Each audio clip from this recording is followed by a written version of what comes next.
Ya estamos de vuelta en la redacción abierta, son las 2:05 de la tarde, es la redacción abierta de la mañana, la auténtica redacción abierta, la verdadera, la que tiene calidad, la de la mañana, la que va desde las 12:30 hasta las 2:30 de la tarde. En otro sentido, Rafael. Estamos con Alba Vila. Alba, ¿qué tal? ¿Cómo estás? Hola, ¿qué tal? Muy bien. Periodista, informativo de Intereconomía, Javier Torres, ¿qué tal? ¿Cómo estás? ¿Qué tal, Rafael? Me dice Javier Torres que él no tiene costumbre de que le demos la mano en directo, de manera que estoy aquí intentando sostenérmela, pero... ¿Por qué no, Rafael? No. Yo te saludo. Vale, pues nada. Muchas gracias por la invitación a tu programa, ¿eh? Nada, un placer, un placer. Ha sido una bienvenida... ¿Un poco tardía, quieres decir? ¿O no, tardía no, un poco fea hacia tu compañero. Pero si he dicho que... Es así, Alba, no le des más vueltas. O sea, Rafael ya sabes que... Te perdonamos. Le gusta siempre tratar de competir con sus compañeros, pero bueno, nosotros aún así seguimos queriendo a Rafa.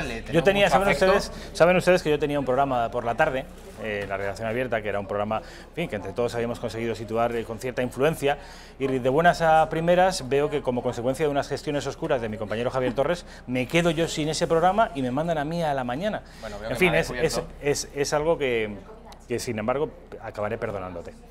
Obviamente es todo broma. Porque tú estás muy incómodo en este horario, ¿no, Rafa? No, la verdad es que me gusta. Ajá. Y ya en una semanita ya hemos conseguido cuadruplicar la audiencia, cosa que me felicito por ello. Bueno, están aquí mis compañeros para hablar obviamente de la actualidad política. Saben ustedes que Quim Torra, el presidente de la Generalitat, ha hecho unas declaraciones hace muy poquito tiempo, coincidiendo con el traslado de los presos separatistas a cárceles madrileñas. El día 12 de febrero va a empezar el juicio del procés. ¿Qué ha dicho Quim Torra? Aparte, obviamente, de dar un apoyo cerrado a los golpistas o a los presuntos golpistas. Alba Vila, el presidente de la Generalitat. Sí, acaba de comparecer hace apenas unos minutos en el Palau de la Generalitat. El presidente ha vuelto a mostrarse como víctima y ha pedido ayuda internacional a la Unión Europea. También ha enviado un mensaje a Pedro Sánchez. Dice, le pide a la Moncloa valentía y coraje para defender los derechos y libertades que hay en España y también, no me acuerdo qué era lo otro. Derechos y libertades que hay en España. Eso es. Y que la única fórmula, es decir, ese gesto que tanto reclaman desde el separatismo para pedir el apoyo a los presupuestos, diálogo y negociación y derecho de autodeterminación en Cataluña. Es decir, lo de siempre, que esté la comunidad internacional pendiente del juicio que se va a celebrar en Madrid, porque conociendo a España, de este país no puede salir nada bueno y seguramente los jueces no sean tales, sino que estén muy probablemente a juicio del Estado, un Estado que los va a condenar por delitos gravísimos, que en cualquier otro país serían condenados incluso a más pena de la que presuntamente se les va a condenar en nuestro país. Bueno, tal es así que esta mañana, Aitor Esteban, lo hablábamos antes Javi y yo, ha dicho en una radio que hay muchos de estos jueces que quieren castigar a los presos independentistas. ¿Que quieren castigar? Bueno, pues ya me contarán ustedes. Están pidiendo además observadores internacionales y están reclamando a la vez un derecho de autodeterminación. ¿Que saben ustedes cuántas naciones, de las 194 que están ahora mismo alojadas en las Naciones Unidas, saben ustedes cuántas naciones reconocen el derecho de autodeterminación? 0. Ninguna. Hubo 2 naciones en el pasado que eran la URSS y Yugoslavia, que lo reconocieron, y ya me contarán ustedes cómo acabaron estas 2 naciones, implosionando en un proceso de balcanización. Hoy ningún Estado, de manera que esto que reclaman ellos de la autodeterminación como si fuera algo muy natural, pues no opera en el escenario internacional. Javier Torres, que veo que te estás muriendo de la risa, cuéntame cuál es tu opinión. Ya no te pido información, que ya nos la ha dado Alba, tu opinión respecto del juicio. ¿Crees que esta gente va a salir finalmente condenada, y condenada por rebelión o por sedición? Yo por lo menos no me espero otra cosa. Eso ya lógicamente es a juicio de los magistrados, que son los que de verdad saben. Nosotros los periodistas nos encargamos de informar y podemos interpretar sí, pero sabes que hay cierta controversia con respecto al delito de rebelión, porque el delito de rebelión implica violencia. ¿Tú has visto violencia en estos meses de procés? Yo vi violencia desde el pasado mes de septiembre del año 2017. Claro que vimos violencia. El hecho de que rodease la Consejería de Economía con los señores, los Jordis subidos a esos vehículos de la Guardia Civil, claro que eso es violencia. Los funcionarios y guardias civiles que estaban efectuando el registro dentro de la Consejería de Economía no pudieron abandonar el edificio hasta altas horas de la madrugada. Eso, vamos, quien me diga que no es coacción y violencia, claro que lo es. Y todo el proceso, además, no solamente desde el pasado mes de septiembre del 2017 y el mes de octubre, ¿no? El referéndum ilegal del 1 de octubre, la declaración unilateral de independencia rodeando el Parlamento catalán. Todo esto se ha cocido a fuego lento, Rafa. Tendremos que remontarnos a décadas atrás.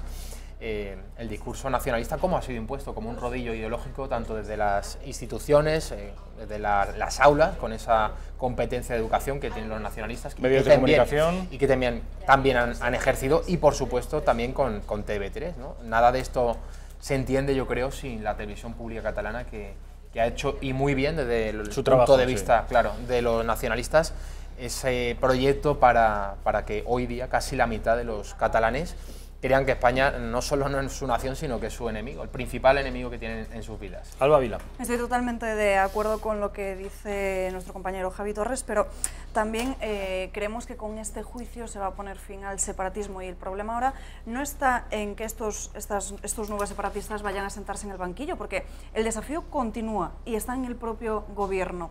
También hay violencia en esas palabras de Quim Torra llamando a apretar a los CDR. Hay convocadas manifestaciones. Esta misma mañana ya hemos visto violencias a la puerta de la cárcel.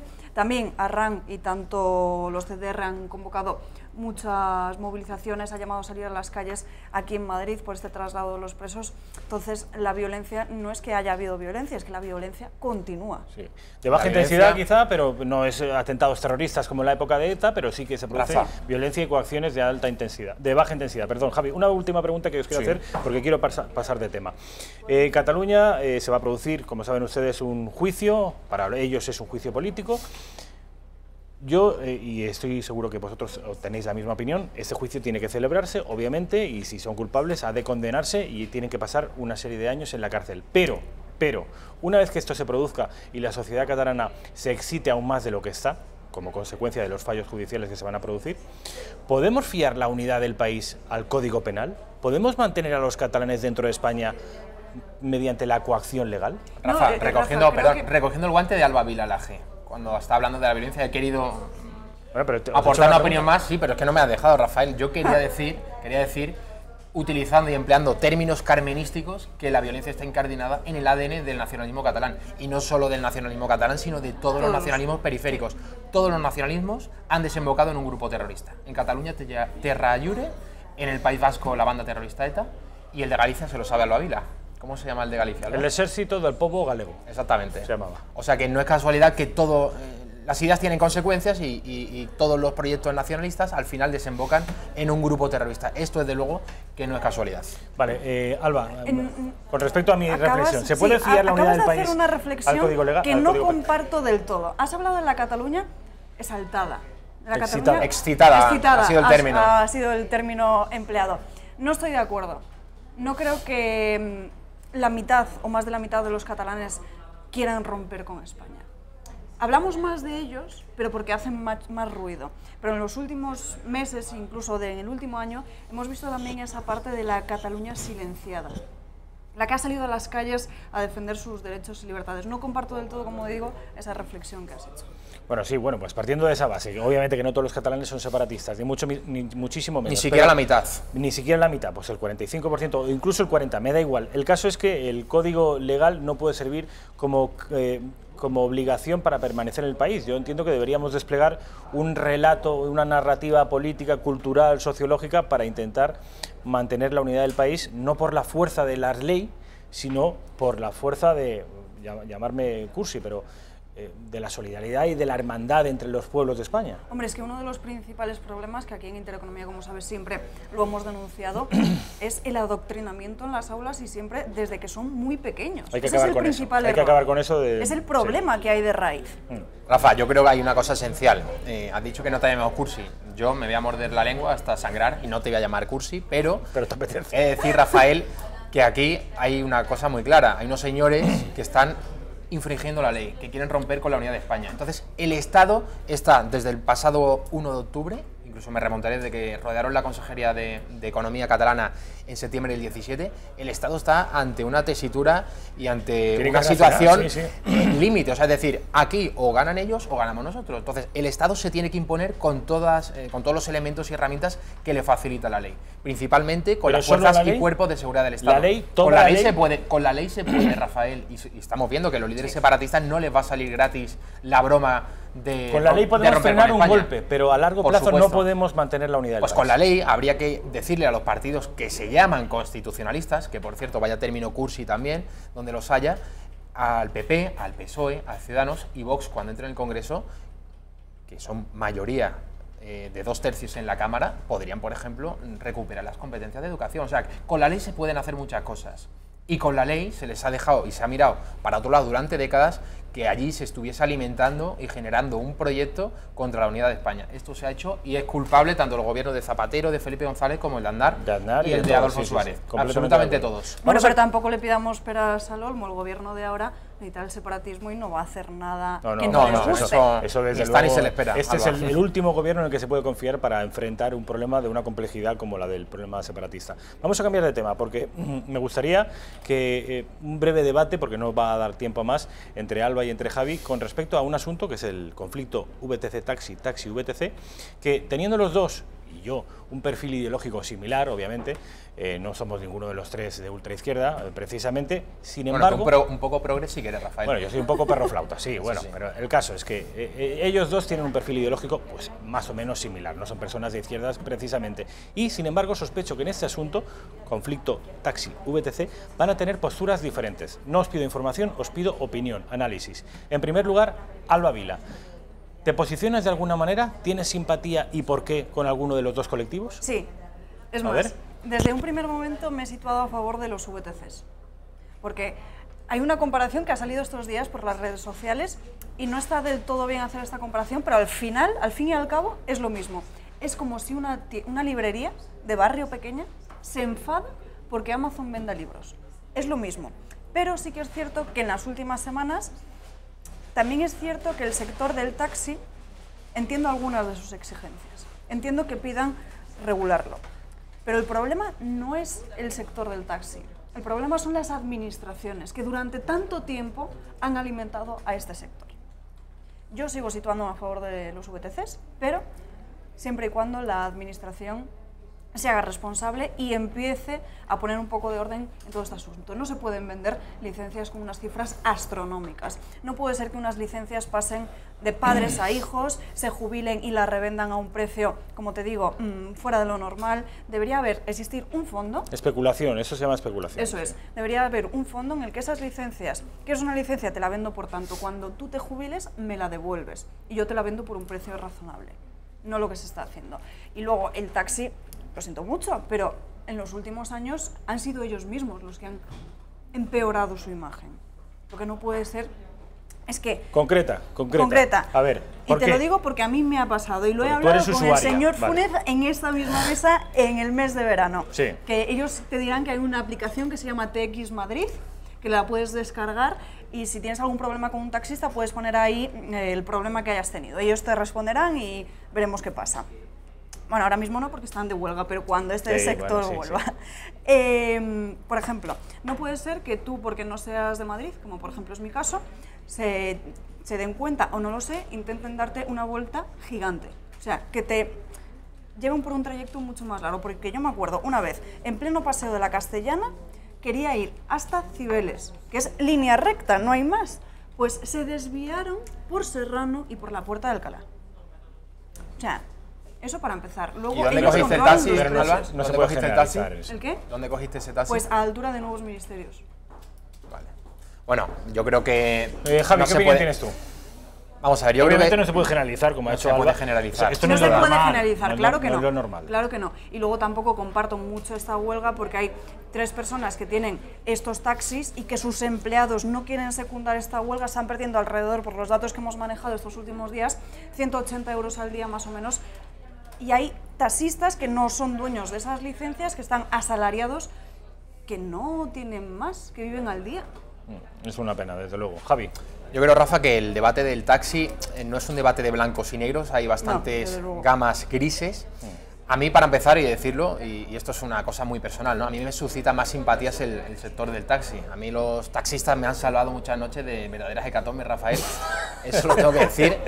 Pero creo que, y lo ha comentado Alba, a veces se emplean demasiados clichés contra los taxistas, que si son unos estafadores, que si nos dan vueltas, que si son sucios, que si son maleducados. que si no paran de hablar y yo quiero ir en silencio, bueno, habrá de todo, lógicamente. Yo la mayoría de veces creo que he recibido un servicio muy bueno. Es verdad que si comparas con el VTC, si vamos al servicio, el del VTC es ligeramente superior. Por ejemplo, el hecho de que te den botella de agua son pequeños detalles que el usuario sin duda agradece. Aquí que vamos, al tema de la legislación. Yo creo que los taxistas tienen que aceptar que haya competencia, pero el Estado, y lo ha comentado Alba, lo ha hecho mal en un sentido, en que la competencia siempre tiene que ser en igualdad de condiciones. En igualdad de condiciones. Entonces, no es comprensible que un taxista tenga que hipotecarse para toda su vida pagando un dineral para adquirir una licencia y que los VTCs de pronto jueguen con otras reglas. O sea, en mitad del partido se han cambiado las reglas del juego. Ahí estoy totalmente de acuerdo con los taxistas. O sea, esas reivindicaciones son totalmente legítimas y justas, diría yo además. Claro que sí, pero es como si tú haces una inversión y de repente a los 3 años te has dado cuenta de que ha salido mal. Vale, entonces, pero al final cada uno tiene que ser un poco consecuente. Pero Alba, aquí hay una cosa, que han cambiado las leyes en mitad del partido. Es que no es justo. Es que el dinero que les cuesta a los taxistas la licencia no puede ser que el señor Zapatero, cuando era presidente, con la ley Ómnibus, liberalizase el sector. Has leído Hughes, ¿eh? A Hughes, bueno, le leo siempre. Hughes es un gran columnista del diario ABC que nos gustaría tener aquí algún día sin duda, pero es que de eso no se está hablando, Rafa. Es que yo estoy viendo en muchas ocasiones, y es lógico, ¿no? Cuando vemos a los taxistas en estas reivindicaciones, en esta huelga que están llevando a cabo en Madrid, que ya llevan 12 días, cuando alguno de ellos mete la pata, cuando atacan a algún coche de Uber, claro que eso es criticable y seremos los primeros siempre en criticar esas actitudes que, por cierto, no ayudan nada al sector del taxi. Eso están empañando las reivindicaciones justas que realmente tienen. Pero que en muchas ocasiones nos estamos quedando con las ramas y no estamos viendo el tronco del árbol. Entonces hay que ir realmente a lo mal que lo ha hecho el Estado, y esto hay que decirlo, en los últimos años, porque no ha aplicado una misma vara de medir para los VTCs y para los taxis. Pero el problema Alba, ahí ¿tú qué utilizas el monopatín habitualmente? Lo he usado 2 veces en mi vida, en París y aquí una vez. Por eso, que aquí has utilizado el monopatín. ¿Crees también que, decías antes que había una diferencia tecnológica respecto de los Uber, de los VTC y los taxis? Sí. Yo creo que esa competencia que tienen los taxis no se limita a los VTC. Hay coches de alquiler por minutos. Sí, pero el servicio es un tanto diferente, porque ya los coches de alquiler tienes que conducir tú. Pero es una alternativa también al taxi. Es una alternativa, vale, pero es diferente. Y los monopatines, y en fin, hay una serie de competencias que le surgen al taxi que, a ver, cómo demonios. Yo creo que aquí el kit de la cuestión es: tenemos un colectivo de los taxistas que lo hará mejor o peor, pero es un colectivo de españoles que puede sufrir mucho con este nuevo desafío tecnológico al que nos enfrentamos. ¿Cómo hacemos para que esta gente no se vayan al paro y a malvivir el resto de sus vidas? Autocrítica y mejorar sus servicios. Lo que no es normal es que para empezar yo vaya a hacer uso de un servicio y no sepa ni cuánto me va a costar. Eso para empezar. Pero eso se lo impone la administración pública. Pues entonces la administración deberá regular eso. Pero el problema de esta guerra del taxi, como se pagar está por la acuñando, distancia, ¿no, Alba? Y no por el tiempo. Pagar por la distancia. Eso es. Eso estaría bien. El problema de esta misma creo. huelga que he visto yo durante toda esta semana, y además ellos mismos tienen este problema, es que esta guerra se está viendo que es como contra los VTCs y no contra las administraciones. Y ellos mismos, cuando fui a Fitur y hablé con muchos de ellos, no lo tenían. El pasado miércoles fue. No lo tenían muy claro, porque unos te dicen, no, esta guerra es contra la administración para que regule, cumpla nuestras exigencias, y otros te dicen, no, la culpa es de estos señores, de este y de este. Al final se están equivocando, creo que en gran parte, un cierto sector de ese sector del taxi contra quien tienen que declarar esta guerra. Y así vemos luego violencia, tensión en las calles, etc. Bueno, de fondo este debate, Rafa, esta crisis del taxi, no es otra cosa que un ejemplo más de lo que supone la globalización, el mundialismo, lo que supone. ¿Pero qué tiene que ver esto de los taxis de la globalización? Pues Javi, no te entiendo, explícate. ¿Cómo que no me entiendes? Sí que me entiende. Sí, yo sí que te entiendo. O sea, me estás poniendo el trabo para que entre. No. Pero claro que yo sí te entiendo, pero los espectadores dirán, a ver, estamos hablando de una cosa casi muy castiza, no, hombre, que es porque los taxis VTCs de Madrid porque se están peleando contra esta gente, claro, que se les llaman los cucaracha, por cierto, que son como van de negro. Tú aquí metes la impuestos, globalización. Claro. ¿Me explicas por qué? Bueno, claro que sí. A ver. Los VTC, Uber y Cabify, ¿no? Por ejemplo, estas dos empresas que operan en España. Sí. Estas dos empresas, cuando pagan impuestos, lo hacen fuera de nuestro país. Eso para empezar. Bueno, ellos lo niegan, pero... Los conductores de los VTC pagan en España, las empresas pagan fuera de España. Entonces, al final es un modelo de sociedad y de economía, Rafa, que es que tú no sabes, al empleado no sabe ya no ves la cara de la persona que te está pagando. Entonces, entiendo la reivindicación natural del taxista de que él prefiere ser propietario a ser asalariado. El señor que conduce un VTC es asalariado y, por cierto, bastante mal pagado. Lo que hay de fondo también es un modelo de trabajo precario. Ellos lo niegan, por cierto, también. Es un modelo de trabajo precario, el de los VTCs. Y es que solamente hay que hablar. Yo me he montado en taxis y me he montado también en VTCs. Hablemos con los VTCs, hagámosles preguntas. Ellos mismos te lo dicen. Tienen que completar una serie de horas para llegar a los mínimos. Y a veces están trabajando 14 y 16 horas al día. O sea que a mí este modelo de sociedad, este modelo de economía de las multinacionales, en muchos casos, desde luego que no me gusta. No te gusta. Está claro que todo tiene que mejorar y que hay que modernizarse o morir. Modernizarse o morir. Nos vamos a quedar con esas frases. Pues yo moriré, Rafael. Yo moriré. Esa frase No, a Alba Vila le encanta esas frases redondas y además se pone muy contenta cuando para el informativo localiza una de ellas. Sí, sí. Que pueda la frase hecha a Alba Vila Laje. El Lola, en términos audiovisuales, es los primeros minutos que el informador, en este caso el periodista, la presentadora, hace una presentación, valga la redundancia, de lo que va a hablar a continuación. Sobre la noticia, no qué es, sino qué debería ser la más importante del día. Bueno, nos queda muy poquito tiempo. Quiero decirles dos cosas. La primera, que ya tenemos los emparejamientos de la Copa del Rey de fútbol. Saben ustedes que el Valencia se va a enfrentar al Betis y el Real Madrid al Barcelona. Bueno, yo creo que la Copa del Rey ya no interesa a nadie, Rafa. Bueno, ya no interesa a nadie. Y antes de que nos vayamos, me gustaría que vierais el siguiente vídeo que tiene que ver con la imagen que tienen, por ejemplo, los japoneses de nosotros, en concreto de nuestra gastronomía. ¡Viva Paella! ¡Viva Paella! ¡Viva, viva, viva! ¡Viva Paella! ¡Shanghai Paella! ¡Viva! ¡Honkaku Paellaをお届け! ¡Shanghai Paella 新登場! ¡Viva Paella! Esto es una revolución gastronómica en Japón. De la misma manera que en Occidente circulan las pizzas, no voy a decir las marcas, pero a domicilio, pues en Japón, en Tokio más concretamente, se está produciendo una revolución de paellas a domicilio. Se llama Viva Paella. Bueno, habría que probar esas paellas, pero yo he de decir que el turista japonés es el mejor turista que podemos recibir. Es el turista más educado. Más respetuoso, sí. Más respetuoso. Además, creo que es el que más dinero se gasta cuando viene. Sí. Nada que ver, por ejemplo, el turismo japonés con otra clase de turismo que podemos... De otra nacionalidad, como por ejemplo, sufrir, por ejemplo, la nacionalidad inglesa. Podemos sufrir en la costa catalana, en la costa valenciana, en Baleares. En Andalucía. En Andalucía, la zona de Puerto Banús también, en Marbella. Ese turismo inglés masivo, ese turismo inglés mal educado que genera disturbio, pues yo creo que nada tiene que ver, por ejemplo, con el japonés. Y que le guste nuestra gastronomía lo veo absolutamente lógico. Alba Vila, tú que eres de Lugo, que sí, desconoces por completo el fenómeno del turismo, tampoco te pases. Que vamos, es una de las ciudades más bonitas de España, es pequeña, sí, pero es muy bonita y es preciosa. Y además el norte de España cada vez más, y Galicia en particular, recibe cada vez más turismo. Pero estoy de acuerdo con Alba. Yo soy uno de los fans que tiene el Hay que valorar la tranquilidad del norte, lo bien que se está, hombre, no la te vas a ir al temperatura, COVID. la temperatura que hace en verano, lo bien que se está. Y ya para una persona casada que puede tener un hijo, yo creo que es un plan muy bueno, irte a una zona tranquila de Asturias, de Galicia, de Cantabria, para pasar el verano, claro que sí. Y lo bien que se come también. Para la familia, exactamente. 30 segundos. Bueno, lo dicho, chicos, que mil gracias por estar conmigo esta última media hora del día y de la semana, y que haya suerte. Será para ti, porque la semana era para algunos ¿Sabes no ha cuál acabado. es mi frase del informativo? ¿Cuál? Javi todavía no tiene. Sí, lo tengo. que otros no le cuentan, o como otros no se lo cuentan. Disculpe, pero yo la Así tenía que con antes que esa... tú. ¡Qué buena! ¡Qué Disculpa, buena! pero qué buena. en la reacción abierta tenemos una antes que el informativo. Gracias. Reacción abierta de Intereconomía de la tarde. Javi Torres, a partir de las 6:30. Informativo de Intereconomía con Alba Vila, a partir de las 8:30. Suerte, chicos, y con ustedes me veo el próximo lunes.